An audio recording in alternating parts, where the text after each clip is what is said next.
ভারত যদি গৌর গোবিন্দের ভূমিকায় নামতে চায়, দেশের 18 কোটি মুসলমান শাহজালালের ভূমিকায় নামবে। ভারত যদি বন্ধুত্ব দেখায়, বন্ধুত্ব পাবে। কিন্তু ভারত যদি বাংলাদেশে আধিপত্যবাদ বিস্তার করতে চায়, বাংলাদেশের 18 কোটি জনগণ সেটা রুখে দেবে। প্রতিবেশী যদি বন্ধু না হয়ে প্রভু হতে চায়, এরকম দানব প্রতিবেশী কেউ চায় না। আমাদের একটা প্রতিবেশী দেশ আছে, আমরা আমাদের দেশ নিয়ে যত ভাবি, তারা তার চেয়ে বেশি ভাবে। কথা বুঝতেছেন না? আরো ভেঙে বলতে হবে। হ্যাঁ, আমরা আমাদের দেশ নিয়ে যত উদ্বিগ্ন, এদের আরো টেনশন বেশি। বলেন, আমাদের দেশে শান্তি আছে না নাই? আমরা হিন্দু মুসলিমে কখনো দাঙ্গা লাগে? আসতে বলেন, কেন লাগে? ওদের পূজা পার্বণে আমাদের মাদ্রাসার ছেলেরা যে পাহারা দেয়, চিল্লায় বলেন ঠিক কিনা? আমাদের তাফসির মাহফিলের সময় ওরা ডিস্টার্ব করে, ঢোল বাজায় না। ওদের পূজা পার্বণের সময় আমাদের তাফসির মাহফিলের ডেট হলে আমরা চেঞ্জ করে দেই। সুবহানাল্লাহ, কি সাম্প্রদায়িক সম্প্রীতির রোল মডেল।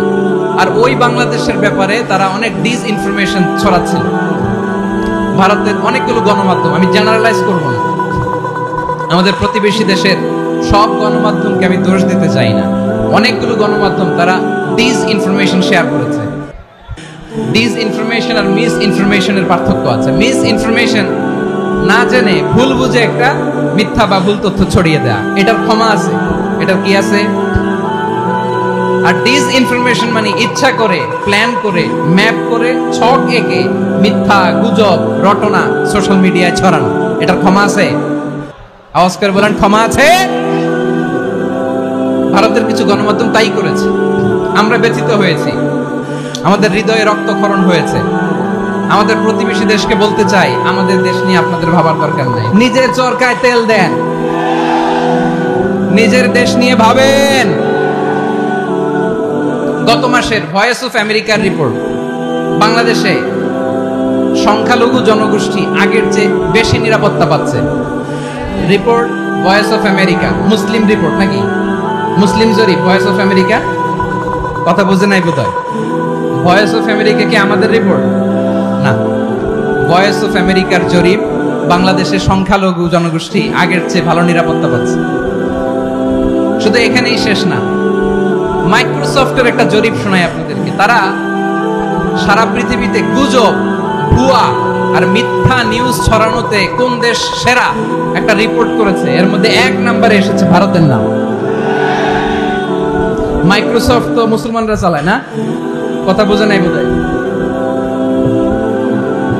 প্রতিবেশী দেশকে বলবো, আপনারা নিজের চরকায় তেল দেন, আপনারাও শান্তিতে থাকেন, আমাদেরকেও শান্তিতে থাকতে দেন। সব চেঞ্জ করা যায়, প্রতিবেশী চেঞ্জ করা যায় না। আমাদের ল্যান্ড তাদের ল্যান্ড, পাশাপাশি। আমরা চাই তারাও সুখে থাক, আমরাও সুখে থাকি, ঠিক কিনা? কিন্তু প্রতিবেশী হলে বন্ধুত্বপূর্ণ আচরণ করতে হয়। প্রতিবেশী যদি বন্ধু না হয়ে প্রভু হতে চায়, এরকম দানব প্রতিবেশী কেউ চায় না। ভারত যদি বন্ধুত্ব উপহার দেয়, আমরাও বন্ধুত্ব দিব। কি বলেন?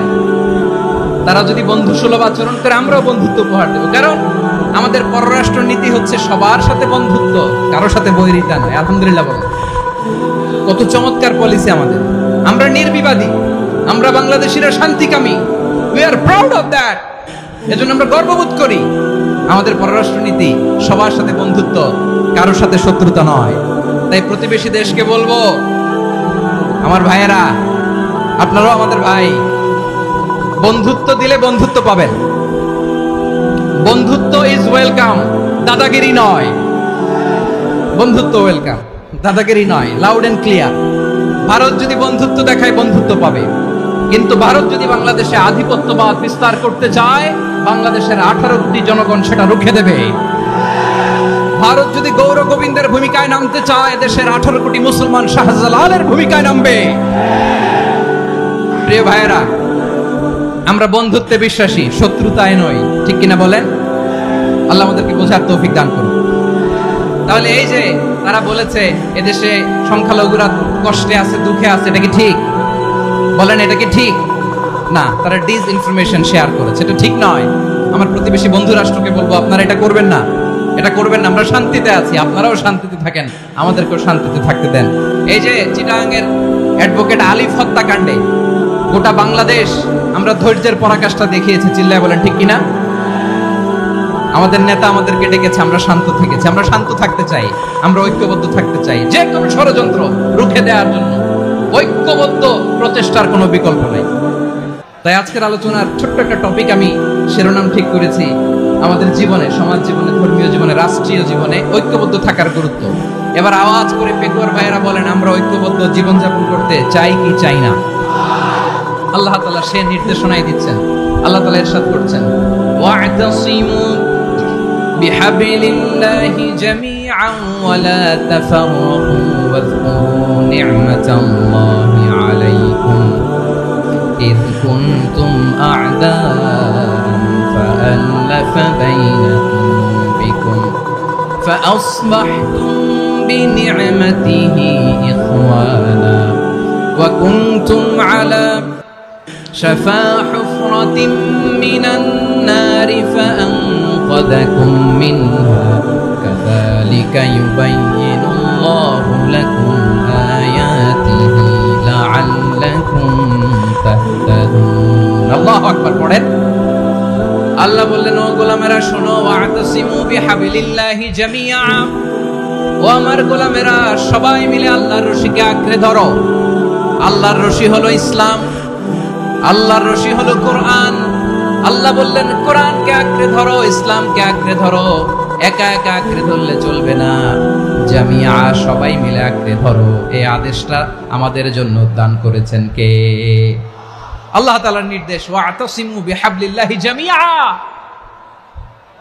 সবাই মিলে আল্লাহর রশিকে আঁকড়ে ধরো। হাবলুল্লাহ মানে আল্লাহর রশি। হাবলুল্লাহ মানে কি? রশি। এই হাবলুল্লাহ আল্লাহর রশি বা আল্লাহর রজ্জু দ্বারা উদ্দেশ্য হচ্ছে ইসলাম। আল্লাহর রশি দ্বারা উদ্দেশ্য কি? তাফসিরে অনেক ব্যাখ্যা এসেছে। এই এরকম পরিস্থিতিতে তাফসিরের সূক্ষ্ম সূক্ষ্ম বিষয়গুলো আমরা শোনাতে চাই, কিন্তু পরিবেশ হয়ে ওঠে না। আল্লাহর রজ্জু বা আল্লাহর রশি দ্বারা উদ্দেশ্য হচ্ছে ইসলাম। আল্লাহর রজ্জু বা আল্লাহর রশি দ্বারা উদ্দেশ্য হচ্ছে কোরআন। কারণ কোরআন আমাদেরকে ঐক্যবদ্ধ করে, ইসলাম আমাদেরকে ঐক্যবদ্ধ করে। চিল্লায় বলেন ঠিক কিনা? এজন্য আল্লাহ বললেন, তোমরা আমার রশিকে আঁকড়ে ধরো, বিচ্ছিন্ন হয় না। আমার দেয়া নেয়ামতগুলো স্মরণ করো। যখন তোমরা ছিলে শত্রু, তোমাদের মধ্যে হৃদয়ে আমি আল্লাহ ভালোবাসা ঢেলে দিলাম, বলে তোমরা সবাই ভাই ভাই হয়ে গেলে।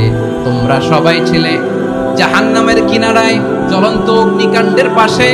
আমি আল্লাহ দয়া করে ঈমানের বদৌলতে তোমাদেরকে আগুন থেকে ফেরালাম। আমি আল্লাহ দয়া করে তোমাদেরকে জান্নাতের পথ দেখিয়ে দিলাম। সুবহানাল্লাহ পড়েন। এমন পথ দেখালাম যে পথ তোমাদেরকে জান্নাতে নিয়ে যাবে, পথের দিশা তোমরা পাবে। লাআল্লাকুম তাহতাদুন। প্রিয় ভাইরা, তাহলে আমাদের যে ঐক্যবদ্ধ থাকতে হবে, এই নির্দেশটা কার? নাকি মন মতো আমি বানায় বলতেছি?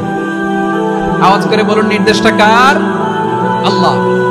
তাহলে আমাদের তো ঐক্যবদ্ধ জীবন যাপন করতে হবে। প্রিয় ভাইরা, ইসলাম আমাদেরকে ঐক্যবদ্ধ করে। ইসলাম আমাদেরকে কি করে? সংঘবদ্ধ করে, ঐক্যবদ্ধ করে। বিচ্ছিন্ন হওয়া যাবে না। বিরোধ, বিচ্ছিন্নতা, মতানৈক্য, এগুলো আমাদেরকে ধ্বংস করে, আমাদেরকে দুর্বল করে। আর আমাদের ঐক্যবদ্ধ প্রচেষ্টা আমাদেরকে বিজয়ের দিকে এক ধাপ এগিয়ে নেয়। চিল্লায় বলেন ঠিক কিনা? এজন্য আল্লাহ বললেন, ওয়া'তাসিমু বিহাবলিল্লাহি জামিআ, তোমরা আল্লাহর রশিকে আঁকড়ে ধরো, তোমরা ঐক্যবদ্ধ জীবন যাপন করো, তোমরা বিচ্ছিন্ন হইও না। বিচ্ছিন্ন হইলে লস, ঐক্যবদ্ধ হলে সেখানে কল্যাণ আছে নাই। আমাদের আগে যে সমস্ত জাতিগোষ্ঠী ধ্বংস হয়েছে, বিভেদের কারণে হয়েছে।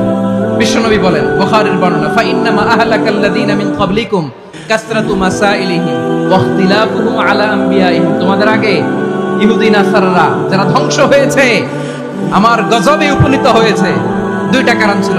নাম্বার 1, কাসরাতু মাসাইলিহিম, বেশি প্রশ্ন করত, প্রয়োজনে অপ্রয়োজনে নবীরে প্রশ্ন করে আটকাইতে চাইতো, এরকম ডাকাত ছিল তারা। 2 নাম্বার কারণ, ওয়া ইখতিলাফুহুম আলা আমবিয়াইহিম, ইখতিলাফ করার কারণে, বিভেদের কারণে, পারস্পরিক বিরোধে জড়ানোর কারণে তারা ধ্বংস হয়েছে। এখন বলেন, আমরা কি আল্লাহর গজব চাই? আমরাও কি তাদের মতো ধ্বংস হতে চাই? এজন্য আল্লাহ তাআলা সূরা আলী ইমরানের 105 নম্বর আয়াতে বললেন ওয়ালা তাকুনু কাল্লাযীনা তাফাররাকু ওয়াখতালাফু মিন বা'দি মা জাআহুমুল বাইয়িনাত ওয়া উলাইকা লাহুম আযাবুন আযীম। খবরদার, প্রমাণ